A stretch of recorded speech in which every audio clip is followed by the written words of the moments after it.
하나님의 은혜와 평안이 여러분 심령과 가정 가운데 늘 함께 하시기를 기원합니다. 1973년에 나온 빠삐용이라는 영화가 있습니다. 이 영화는 프랑스의 앙리 살리에르의 삶을 근거로 만들어진 영화입니다. 앙리 살리에르는 1930년 그의 나이 24살에 억울하게 살인 누명을 쓰고 종신형을 받게 됩니다. 그리고 프랑스령 기아나 감옥에 갇히게 됩니다. 그는 앙리라는 이름 대신에 빠삐용이라고 불렸는데 그 불리게 된 것은 자기 가슴에 나비 문신이 있습니다. 그 나비 문신, 프랑스 말로 나비, 나방을 빠삐용이라고 부르는데 그래서 그는 자기 이름 대신에 빠삐용이라고 그렇게 불리며 감옥에 갇혀서 살아갑니다. 처음 감옥에 들어가자 교도소장이 이런 이야기를 합니다. 탈옥할 생각하지 말아라. 여기에서 탈출하는 것은 불가능하다. 만약 탈출하다가 붙잡히면 2년 동안 독방에 갇히는 거야. 또다시 탈출하다가 붙잡히면 5년 동안의 독방에 갇히는 거야. 그리고 너희들 죽을 수도 있어. 목 베어 죽을 수도 있어. 그러니 탈출하는 생각은 아예 꿈에도 꾸지 말라는 것입니다. 그런데 빠삐용은 너무너무 억울합니다. 자유가 없습니다. 이곳에서 그냥 평생 이렇게 살아야 되나? 그래서 탈출을 시도합니다. 감옥에 올 때부터 친하게 지냈던 드가라는 친구가 있습니다. 화폐 위조범으로 역시 감옥에 온 친구입니다. 돈이 많습니다. 그래서 그를 괴롭히는 사람, 돈을 빼앗고자 하는 사람들이 많으니까 빠삐용이 그를 도와주고 그는 빠삐용에게 이렇게 경제적으로 도움을 주면서 서로 절친으로서 감옥에서 생활합니다. 그의 도움을 받으면서 탈출하기 시작합니다. 첫 번째 탈출했다가 붙잡혔습니다. 독방에 갇힙니다. 두 번째 다시금 탈출합니다. 성공하는 듯 했지만 역시 붙잡혀서 5년 동안 독방에 갇혀서 지내게 됩니다. 그렇게 지내게 되니까 몸과 마음이 많이 망가졌습니다. 머리도 다 하얗게 되었습니다. 그래도 이 빠삐용은 탈출하는 것을 포기하지 않습니다. 너무너무 억울하니까. 이곳에서 자유 없이 사는 것이 너무나 힘드니까. 그래서 세 번째 다시금 목숨 걸고 탈출을 시도합니다. 그 탈출 방법은 야자나무 열매 포대를 야자 열매 포대를 바다에다가 던지고 그 바다에 자기 몸을 던져서 그 포대 위에서 생명을 지키고 자유를 찾아 탈출하는 것입니다. 세 번째 탈출에 성공하게 됩니다. 영화 마지막 부분에 보면 그 포대 위에 이렇게 누워서 빠삐용이 외치는 이야기가 있습니다. 이놈들아, 나는 이렇게 살아있다. 나는 자유를 얻었다. 나는 이제 자유인이 되었다. 그러면서 영화는 마무리 짓게 됩니다. 여러분, 이 영화를 보면서 억울한 한 사람이 목숨 걸고 탈출하는 그 장면을 통하여 한 번쯤 우리가 자유라는 것이 얼마나 귀한지, 억울한 일을 당했을 때 그 억울함을 해소하기 위하여 몸부림치는 한 인생의 그 아픔과 고뇌와 절규를 우리는 느낄 수가 있습니다. 그런데 우리는 억울한 일이 없어요. 집에서 평안해요. 은혜 가운데 살아요. 그런데 때때로 우리 마음 가운데 탈출하고 싶은 마음이 들 때가 있다는 것입니다. 집을 나가고 싶고 은혜의 자리를 떠나고 싶고 하나님의 품에서 한 번쯤 벗어나고 싶은 충동이 일어날 때가 있다는 것입니다. 몇 년 전 서울의 중고등학생 2,400명을 대상으로 YMCA가 설문조사를 한 적이 있어요. 너희들 가출 충동을 느낀 적이 있느냐? 근데 결과를 보면 4명 중에 3명이 76%가 가출 충동을 느낀다는 거예요. 물론 다 가출한 것은 아닙니다. 그런데 많은 중고등학생들이 집을 떠나고 싶은 거예요. 부모님을 떠나고 싶은 거예요. 그런 충동을 느끼면서 지금도 살고 있다는 것입니다. 여러분들은 어떻습니까? 여러분은 자신의 집을 떠나고 싶은 그런 때, 그런 욕망이 일어나는 때가 있었습니까? 신앙생활하면서 하나님의 품을 한 번쯤 떠나고 싶은 그런 욕망이 일어난 때가 있었습니까? 여러분이 자신의 집을 떠나고 싶은 이유는 무엇입니까? 하나님의 품을 한 번쯤 떠나고 싶은 이유는 무엇입니까? 오늘 성경 말씀은 집을 떠난 아들 이야기예요. 예수님의 비유입니다. 누가복음 15장에 지금 계속 예수님의 비유가 나오는데 오늘은 우리가 잘 알고 있는 탕자의 비유로 알려져 있는 그 말씀을 오늘 우리가 본문에서 만나게 됩니다. 집을 떠난 아들, 인간의 영혼의 품인 하나님의 품을 떠나 방황하는 인생에 대하여 하나님은 여전히 포기하지 않고 사랑하시는 아버지 하나님의 마음, 아버지를 떠났음에도 불구하고 끝까지 변함없이 사랑으로 받아주시는 하나님 아버지의 마음을 우리가 볼 수 있는 것이 본문의 말씀입니다. 오늘 본문을 통하여서 하나님이 우리 한 사람 한 사람에게 주시는 마음이 무엇일까? 우리가 붙잡아야 할 것이 무엇일까? 결단해야 할 것이 무엇일까? 하나님의 음성을 듣는 저와 여러분들 되시기를 주님의 이름으로 기원합니다. 본문 11절 말씀을 먼저 봉독하겠습니다. 11절 제가 봉독합니다. 또 이르시되 어떤 사람에게 두 아들이 있는데, 여러분이 11절 말씀, 오늘 세 번째 비유의 말씀을 예수님이 하시면서 이 말씀을 읽고 당시 제자들과 사람들이 이 말씀을 들으면서 무슨 생각을 했을까? 여러분, 지금 비유의 흐름이 어떻습니까? 100마리의 양을 지키는 목자가 어느 날 한 마리 양이 보이잖아요. 잃은 양 한 마리를 찾아 나서서 찾고 찾아 기뻐하는 목자, 10개의 드라크마, 은전 가운데 하나를 잃어버렸어요. 그 하나를 찾고 찾아서 마침내 찾고 기뻐하는 여인, 오늘은 그 아버지에게 두 아들이 있었다는 거예요. 그러면 이 두 아들 중에 한 아들을 잃었다가 다시금 찾는 것이 아닌가? 잃었다가 찾고 잃었다가 찾는 그 이야기의 흐름 속에서 오늘 한 아버지에게 두 아들이 있었다는 이 표현 속에 그 아들을 잃었다가 찾는 아버지의 마음은 어떨까? 그것이 오늘 본문을 시작하는 내용입니다. 두 아들이 똑같지 않다는 거예요. 두 아들 가운데 품 안에 있는 아들들이 있는가 하면 그 품을 떠나는 아들도 있다는 사실을 우리는 이렇게 느낄 수 있다는 것입니다. 오스트리아 심리학자인 알프레드 아들러라는 사람이 있습니다. 이분의 그 이론에 보면 이런 이론이 있어요. 자녀들이 태어날 때 순서가 있죠. 첫째, 둘째, 셋째, 막내 또는 독자, 외동딸. 여러분, 이 순서가 그 아이의 성격 형성에, 그의 삶에 지대한 영향을 끼친다. 그것이 아들러의 이론입니다. 그 이론에 의하면 여러분, 첫째의 특징이 있어요. 첫째 아이는 여기 맏아들 맏딸로 태어나신 분은요, 부모님의 전폭적인 사랑을 받고 태어났어요. 태어나서 전폭적인 사랑을 받습니다. 전부를 받아요. 부모님의 사랑을 받아요. 근데 어느 날 둘째가 태어나면서 자기에게 쏟아져 내리던 그 사랑 가운데 절반이 그 둘째에게 가는 것을 느끼게 돼요. 그래서 이 첫째 아이의 마음 가운데 둘째 아이가 태어나는 것이 별로 달갑지가 않아요. 그 둘째 아이가 부모님으로부터 내려오던 그 사랑을 빼앗아 가는 것 같아요. 그래서 그다음부터 경쟁 대상이 됩니다. 그리고 때로는 그 둘째 아이를 괴롭히기죠. 물리적으로 가해하죠. 꼬집기도 하죠. 그러면 부모님이 야단입니다. 부모님이 질책을 합니다. 그러면서 첫째 아이는 생각하는 거예요. 부모님으로부터 사랑받는 것이 둘째 아이, 내 동생을 미워하는 것이 아니라 사랑하면 사랑할수록 부모님이 나를 더 사랑하시는구나.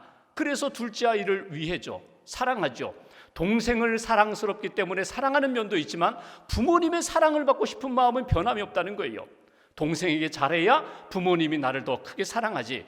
그런 마음으로 동생을 사랑하다가 동생과 더 깊은 정에 빠진다. 이것이 첫째의 특징이라는 것입니다. 둘째의 특징이 있어요. 둘째 아이는 태어나 보니까 이미 위에 형이나 언니가 있어요. 장애물이 있습니다. 태어나 보니까 이미 형, 언니가 사랑을 받고 있어요. 그러니까 부모님의 전부의 사랑을 독차지해 본 적이 없습니다. 형과 언니와 늘 경쟁, 투쟁의 관계로 인생을 시작하게 됩니다. 부모님의 사랑을 조금 더 얻기 위하여 형과 언니보다 더 잘하고 싶은 거예요. 형이 공부 안 해요? 내가 더 공부 열심히 해요. 형이 부모님 말씀 잘 안 들어요? 나는 부모님 말씀 잘 들어요. 그래서 형보다 언니보다 더 큰 사랑을 받고 싶은 것이 둘째의 특징이라는 것입니다. 그런데 이것이 뜻대로 되지 않아요. 형이 공부도 잘하네요.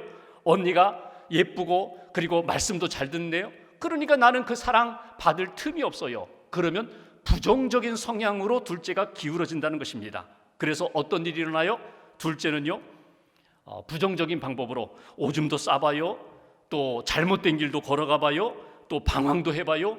부모님에게 투정도 부리고 짜증도 내봐요. 이 모든 것에 마음속에 있는 마음은 어떤 마음인가 하면 사랑해달라는 거예요. 관심을 가져달라는 거예요. 조금 더 나에게 더 큰 사랑을 주세요. 이게 둘째의 마음이에요. 바꿀 수가 없어요. 내가 둘째로 태어나서 첫째가 될 수 없어요. 죽을 때까지 둘째로 살아가니까 이 갈등 속에서 뭔가 좀 더 잘해보려고 하는 마음이 둘째 마음 가운데 있다는 거예요. 이것이 긍정적으로 발전하여 더 많이 연구합니다. 더 많이 노력합니다. 더 잘해보려고 합니다. 그래서 통계학에 보면은 첫째보다는 둘째가 더 성공할 확률이 높다. 그렇게 나오는 이야기입니다. 셋째는 어떨까요? 태어나 보니까 이미 형, 언니들이 있어요. 큰 산, 2개의 산을 넘을 자신이 없어요. 그러니까 셋째는 딱 판단합니다. 타협하자, 조화를 이루자. 그냥 여기에서 내가 찾을 것 찾자. 그래서 사이좋게 지내는 거예요. 조화를 이루는 거예요. 그래서 여러분 성격은요, 셋째가 좋다는 거잖아요. 셋째가 두루뭉실하게 다 이렇게 조화를 이루면서 싸우지 않고 갈등하지 않고 그러면서 그 속에서 자기 것을 찾으려고 하는 그런 마음이 있다. 이게 아들러의 이론입니다. 오늘 어느 집에 2 아들이 있어요. 아버지에게 2 아들이 있어요. 그런데 그 2 아들은 똑같지 않다는 거예요. 다른 성격, 다른 성향이 있다. 근데 그 2 아들 가운데 한 아들이 오늘 아버지의 품을 떠났다는 거예요. 여기서 오해하지 마십시오. 역시 둘째는 항상 집 나가는 인생이야? 그거 아니에요. 첫째가 나갈 수도 있어요. 셋째가 나갈 수도 있어요. 자녀들 가운데 분명히 아버지의 아들들임에도 불구하고 그 중에 어떤 때에 집을 나가는, 아버지를 떠나는 그런 때가 있다는 것입니다. 첫 번째 주시는 메시지 붙잡으세요. 아버지를 떠나는 아들이 있습니다. 아버지를 떠난 아들이 있습니다. 내 입장에서 생각해 볼까요? 내가 신앙생활하면서 어느 순간에 하나님 아버지를 떠나는 마음이 들 때가 있습니다.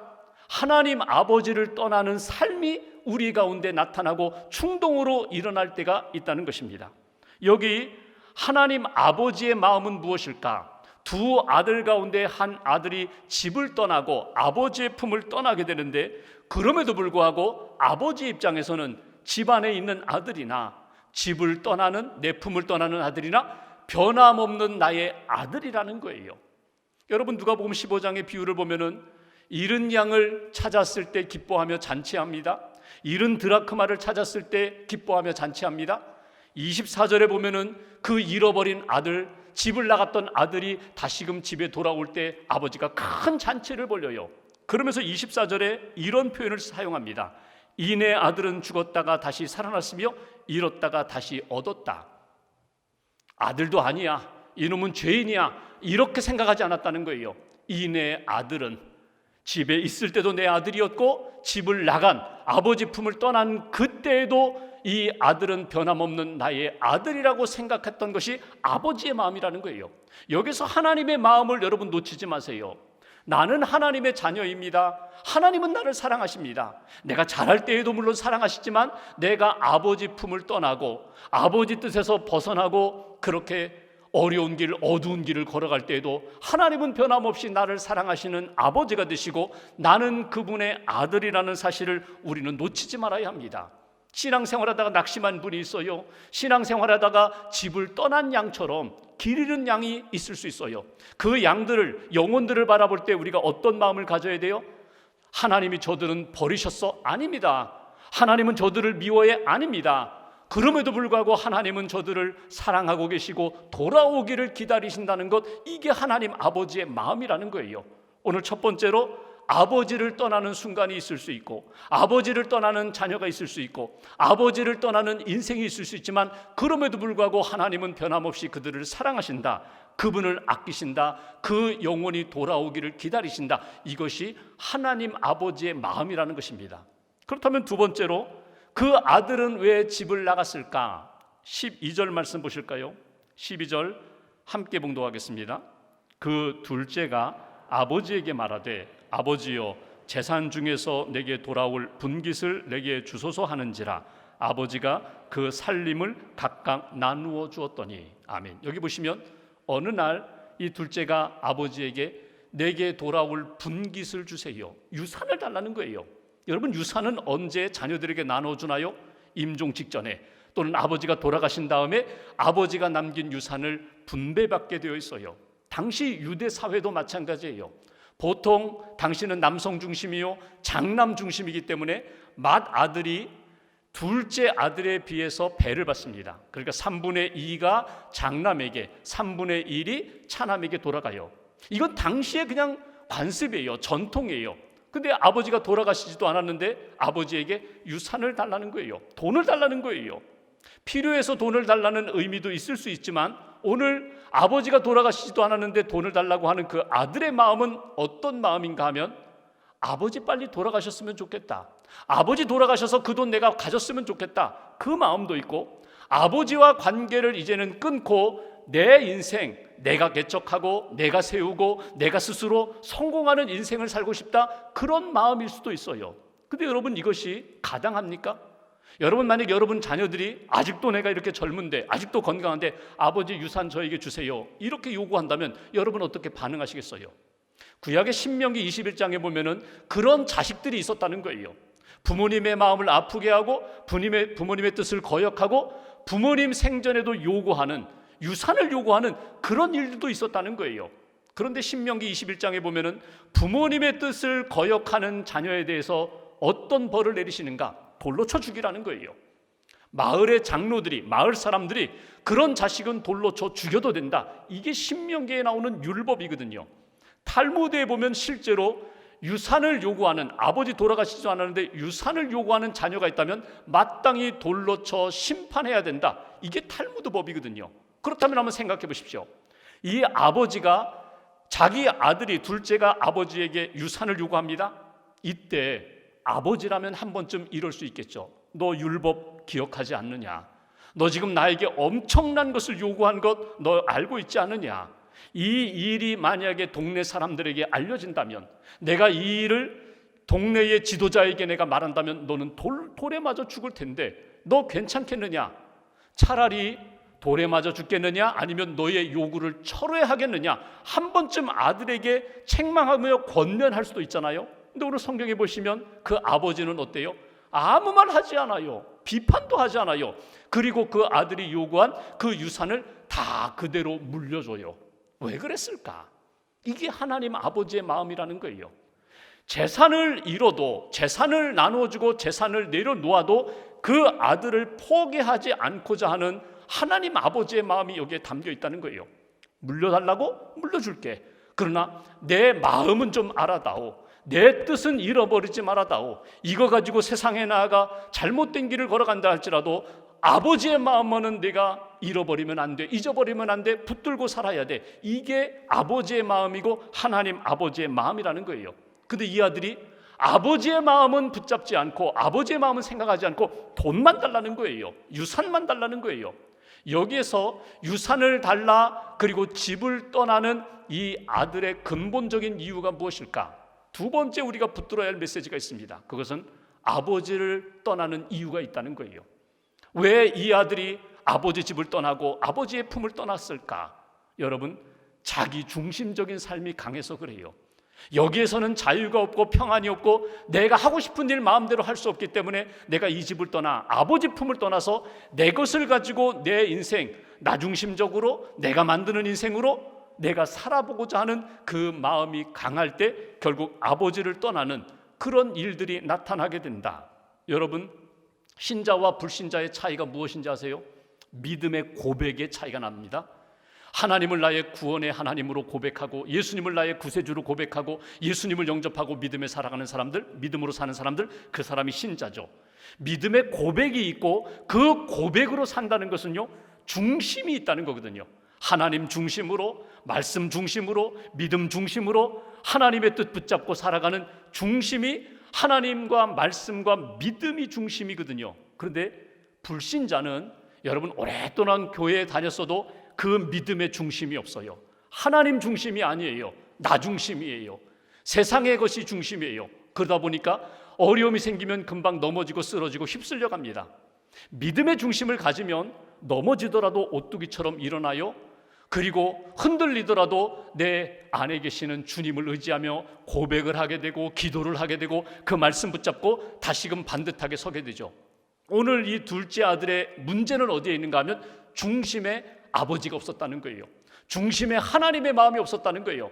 나 중심적으로 내 인생을 내가 만들어 보겠다. 결국 그것 때문에 결국 집을 나가게 되는 이 아들의 모습을 보게 됩니다.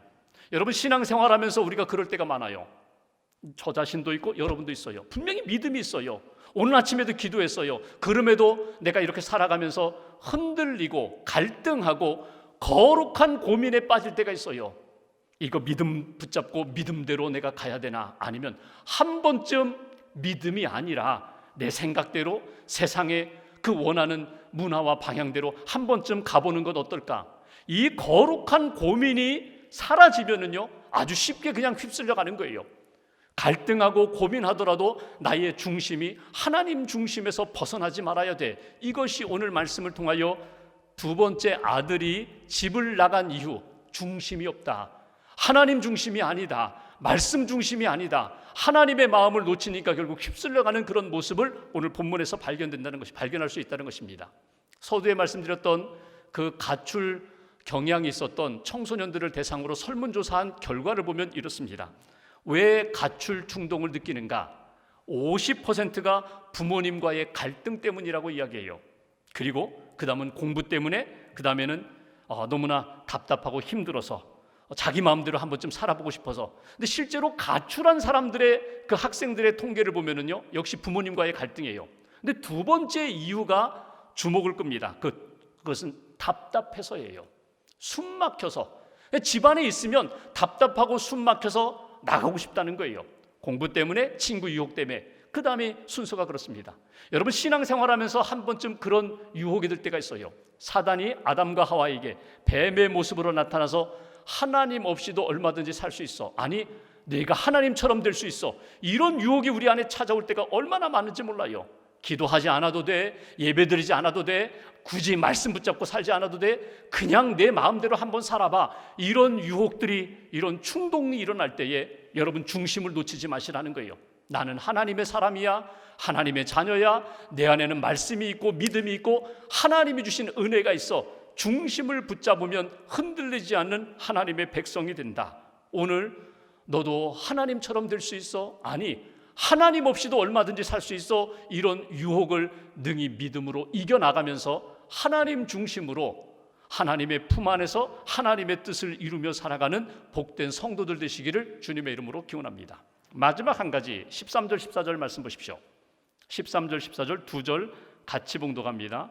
그 후 며칠이 안 되어 둘째 아들이 재물을 다 모아가지고 먼 나라에 가 거기서 허랑방탕하여 그 재산을 낭비하더니 다 없앤 후 그 나라에 크게 흉년이 들어 그가 비로소 궁핍한지라. 아멘. 여기 13절 주목할 구절, 재물을 다 모아 먼 나라로 갔다는 거예요. 아버지로부터 유산을 받은 것뿐만 아니라 물질만이 아니라 아버지로부터 얻을 수 있는 것, 이 집에서 가질 수 있는 것 모두 모아서 먼 나라로 갔다. 먼 나라라는 것이 집에서 멀리 떨어져 있는 거리도 의미하지만 아버지와 상관없는 곳으로 갔다는 거예요. 더 이상 간섭받고 싶지 않다는 거예요. 아버지의 영향권에서 벗어나고 싶다. 그래서 멀리 떠나갔다는 거예요. 그렇게 떠나간 삶의 결과는 어떻습니까? 오늘 성경대로 두 가지 단어가 우리 눈에 띕니다. 하나는 허랑방탕하게 되었다. 허랑방탕이 뭐예요? 그냥 세상에서 즐기고 먹고 마시고 즐기며 살았다, 그런 의미도 있지만 허랑방탕이라는 것은 목적이 없었다는 거예요. 목적을 잃어버렸다는 거예요. 목적 없이 세상의 연락에 빠지고 생명의 삶이 아니라 헛된 것에 집중하며 살게 되었다. 또 하나 주목할 것이 궁핍하게 되었다. 많이 가지고 나왔어요. 다 가지고 나왔어요. 그런데 이 모든 것들을 다 잃어버리게 되었다. 그러니까 거지가 되었다는 거예요. 여기 15절 16절에 보면은 한 사람에게 붙여 삽니다. 그러니까 종이 되었다는 거거든요. 돼지를 쳤다. 유대인들이 가장 싫어하는 짐승 돼지를 치는 인생이 되었다는 거예요. 돼지들이 먹는 쥐염 열매를 먹으며 사는데 그것도 부족하여서 굶주리게 되었다. 여기서 내가 죽는 것 아닌가? 아주 모든 것을 상실하고 바닥이 된 그런 모습을 우리가 발견하게 됩니다. 세 번째 우리가 붙들어야 할 메시지가 있어요. 한 번쯤 꼭 점검해야 할 것이 있어요. 하나님을 떠난 삶, 아버지를 떠난 삶의 모습은 어떨까? 아버지를 떠난 삶의 모습은 오늘 둘째 아들이 오늘 이렇게 들판에서 쥐연 열매 먹으면서 사는 그런 인생처럼 이런 삶이 된다. 처음에 집을 나갈 때는 자유를 찾아서 즐거움을 찾아서 내 인생을 만들고자 나갔는데 자유 없어요, 평안 없어요, 그리고 기쁨도 없어요. 다 잃어버렸어요. 오히려 자기 인생 가운데 가장 꿈꾸던 것들은 이제는 다 잃어버리고 비로소 다 상실되고 나니까 비로소 내가 아버지 집을 떠난 것이 이게 문제였구나, 비로소 깨닫게 됐다는 거예요. 오늘 떠난 그 자리 어떤 자리입니까? 들판이라고 표현되어 있어요. 들판, 아무것도 없는 광야와 같은 곳입니다. 그곳에서 비로소 자기를 생각해 보게 됩니다. 나는 누구인지, 나는 무엇을 잃어버렸는지, 나는 무엇을 회복해야 되는지 자기 자신을 돌아보면서 다음 주에 우리가 보겠지만 결국 아버지를 생각하게 되고 아버지 집을 생각하게 되고 돌아가자, 아버지 집으로 돌아가자 믿음으로 결단하는 아들의 모습을 보게 됩니다. 구약에 보면은 야곱이라는 사람이 나오죠. 둘째입니다. 아버지와 형을 속이고 장자 축복을 받았어요. 아버지가 화를 내니까 결국 도망가잖아요. 외삼촌 집 라반의 집에 가서 20년 동안 머물다가 다시금 집으로 돌아옵니다. 형을 만나기 전에 두려워요. 그러니까 그가 약복강에서 하나님 앞에 기도합니다. 하나님의 사자와 씨름합니다. 하나님 살려주세요. 하나님 이 문제를 좀 해결해 주세요. 그런데 하나님의 사자가 밤새도록 씨름하면서 그 야곱의 허벅지 관절을 때려요. 고관절을 때려요. 환도뼈를 쳐요. 그 삶의 중심에 가장 중심에 두고 있던 것을 하나님이 깨뜨리셨다는 거예요. 야곱의 지난 인생 가운데 가장 중심에 두고 있었던 것은 무엇입니까? 자기 자신입니다. 자기 욕망입니다.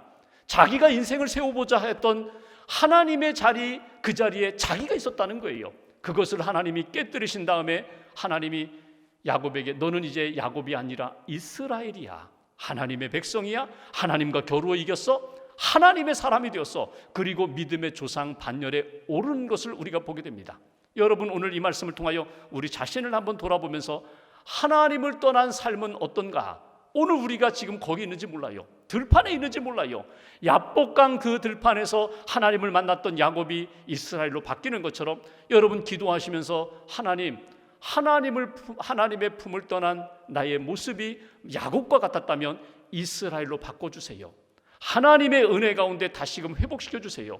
우리 주변에 있는 영혼들 가운데 하나님의 품을 떠난 아버지 집을 떠난 영혼들을 바라보면서 끊임없이 권면도 하고 기도도 하고 주님께로 인도하는 일에 한 번 더 열심을 내게 해주세요. 그리고 우리 모두가 다 하나님 나라 백성으로 하나님의 자녀로 살게 해주세요. 다시 한번 다짐하시고 결심하시면서 하나님이 오늘 내게 주시는 음성을 따라 믿음으로 기도하고 하나님 나라 백성으로 다시 한번 회복되는 저와 여러분들의 삶이 되시기를 주님의 이름으로 간절히 기원합니다.